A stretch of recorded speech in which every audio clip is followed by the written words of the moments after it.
Au nom du Père et du Fils et du Saint-Esprit. Amen. Chers fidèles du Christ, bien-aimés de Dieu, paix et joie. Nous célébrons en ce jour le 4e dimanche du temps de Carême. Ce dimanche est encore appelé dimanche de la joie. En ce sens que le Père nous invite à célébrer la joie du salut. Les textes que nous écoutons en ce jour nous invitent aussi à cette même joie.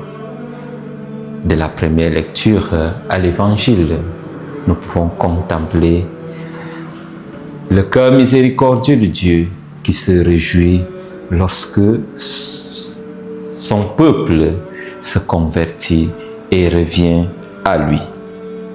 Nous sommes donc appelés à continuer notre marche à la suite du Christ en ayant cette joie que Dieu ne nous abandonne pas et qu'il est toujours à notre attente. L'évangile que nous méditons en ce dimanche, c'est un évangile qui nous est familier, c'est l'évangile du Fils prodigue.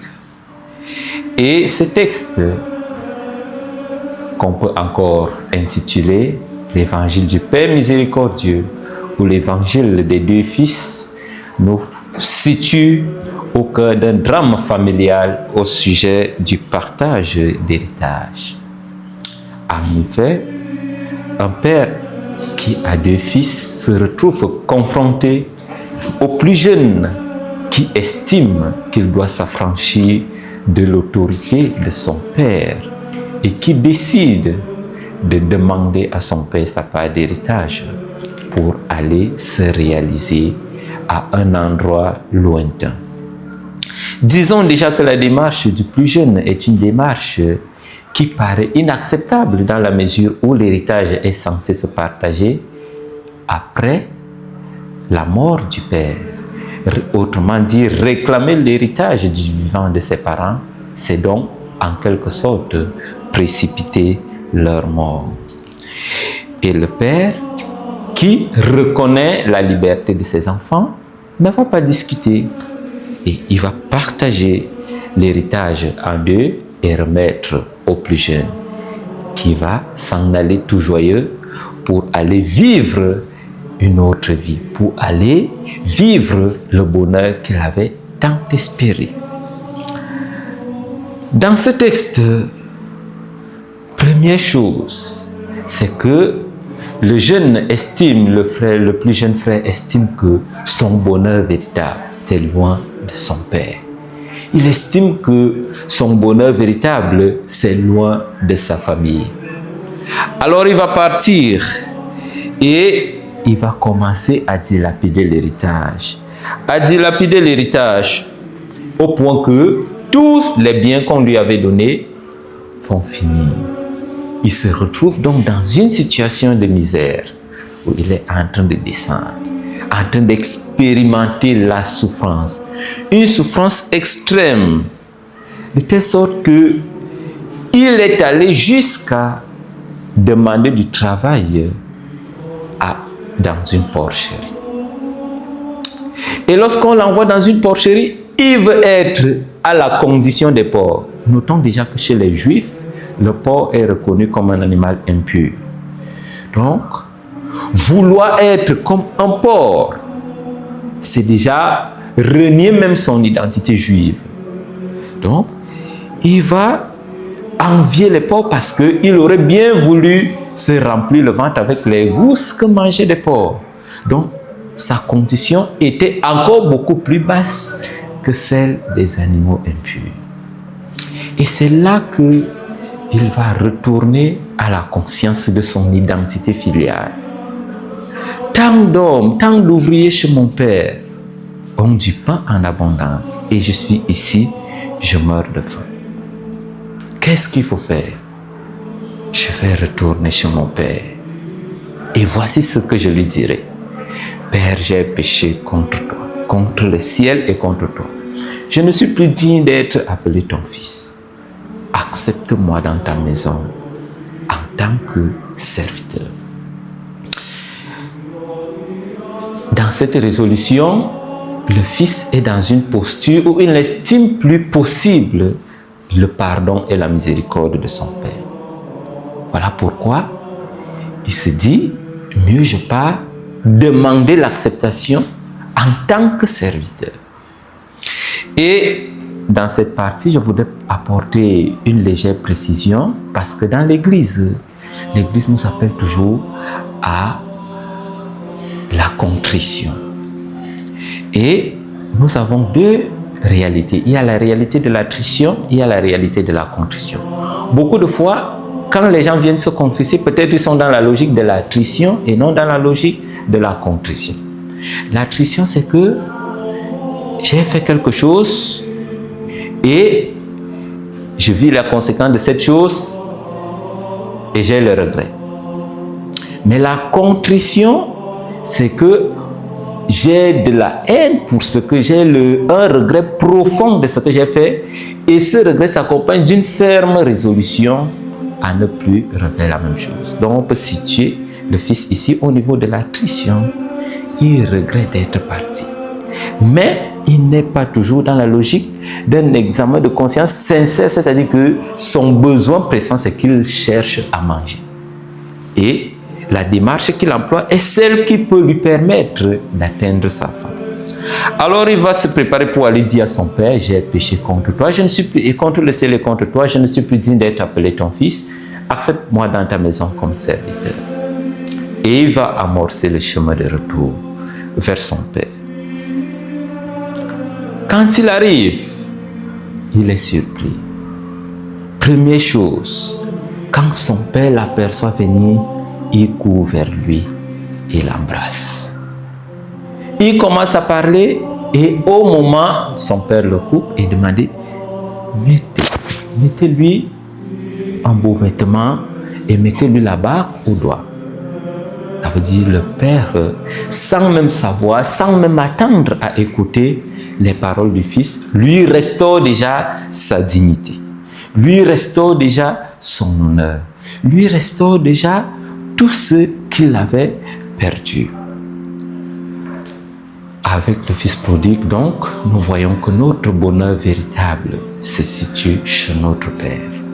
Et celui qui s'éloigne de Dieu s'éloigne forcément de son bonheur, s'éloigne directement de son bonheur.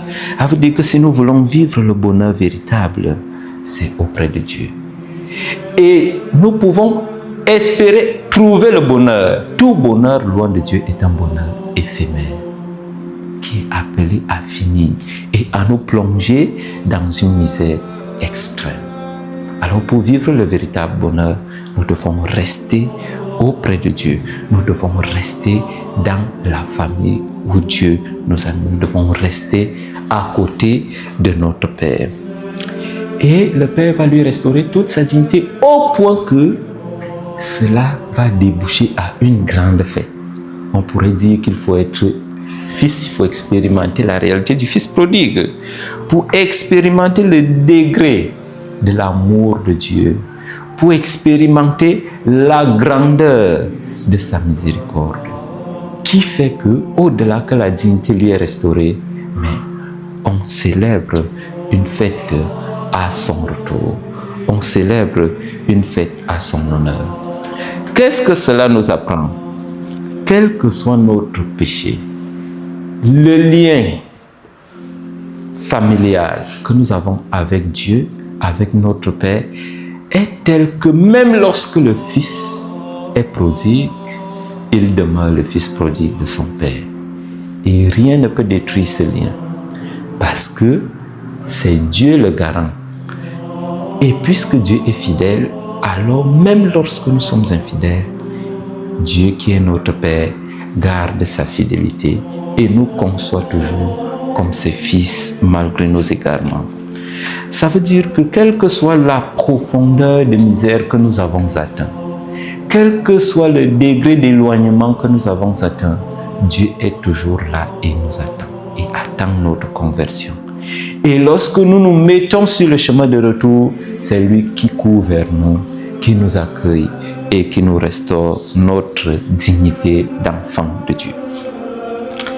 Deuxième chose qui me touche ici, c'est l'attitude du fils, qui lui aussi, comme le premier, comme le fils cadet, n'a pas réalisé qui était réellement le père, quelle était réellement la profondeur de l'amour du père pour lui. Parce que lorsqu'il rentre du champ, on lui dit « ton fils est de retour ». Il dit non. Et on lui explique que c'est en son honneur qu'on est en train de célébrer. Il refuse d'entrer dans la maison. Une autre père, il est avec Dieu, il est avec son père, mais ne connaît pas réellement qui il est. Ne connaît pas réellement quel est son statut dans la maison. Il est avec son propre père, mais il se considère comme serviteur. Il oublie le statut plus important de sa filiation et met plus en avant son rôle de serviteur. Il y a tant d'années, il y a tant de jours que je suis avec toi. Je suis obéissant, j'obéis à tous tes commandements. Je suis à ton service. Tu ne m'as jamais donné même pas un veau ou un chevreau pour fêter avec mes amis. Mais ton fils qui a appris tout le bien familial, il est parti, il a dilapidé, il est revenu, tu l'accueilles. Alors l'attitude du fils aîné est aussi grave que celle du plus jeune. Dans la mesure où il est dans une logique de justice au sens de la rétribution.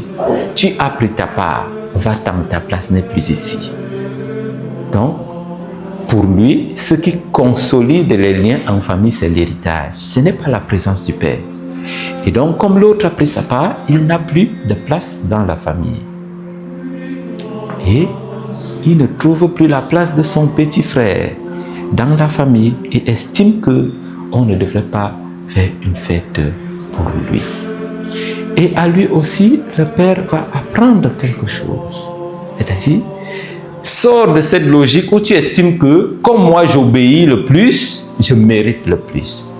Avec Dieu, ce n'est pas une logique de mérite.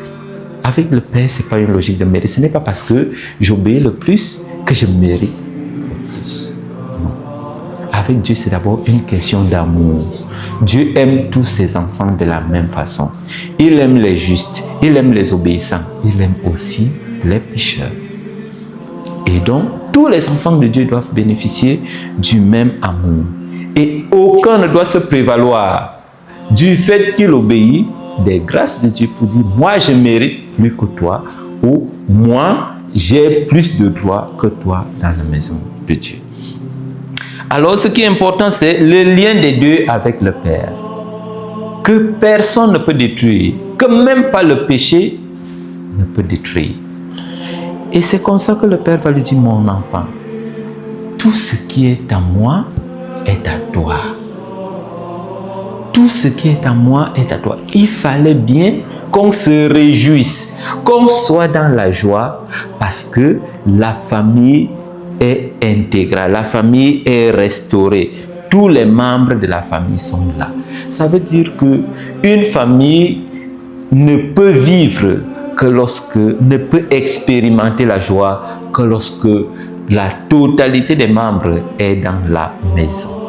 On ne peut se réjouir que lorsque nous tous, nous allons bénéficier du salut de Dieu. La joie au ciel, c'est plus lorsque le pécheur se convertit et qu'il retourne au Seigneur. Et c'est cette joie que le Père va ressentir en voyant que, en accueillant ses deux fils dans la maison. Le Père était triste parce que le plus jeune n'était pas là.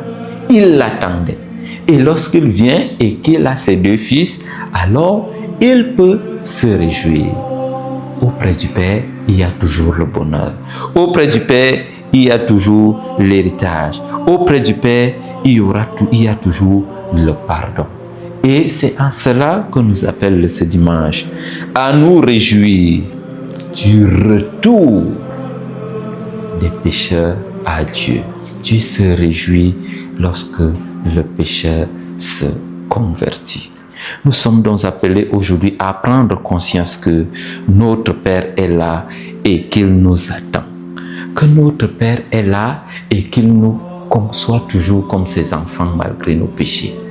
Et c'est la conscience à notre identité filiale, à notre appartenance à Dieu qui fera que, quel que soit le péché que j'ai commis, que je prenne toujours le chemin du retour et que je retourne auprès de mon Père et fêter avec lui la joie du pardon et fêter avec lui la dignité d'enfant de Dieu restauré. Que ce dimanche soit pour nous un dimanche de joie, un dimanche de paix, un dimanche de bonheur et que notre Père qui nous attend toujours nous attire vers lui et nous donne de célébrer avec lui son amour paternel. Que le Seigneur, en ce dimanche, vous comble de ses bienfaits et de sa bénédiction, lui qui est Père, Fils et Saint-Esprit. Amen.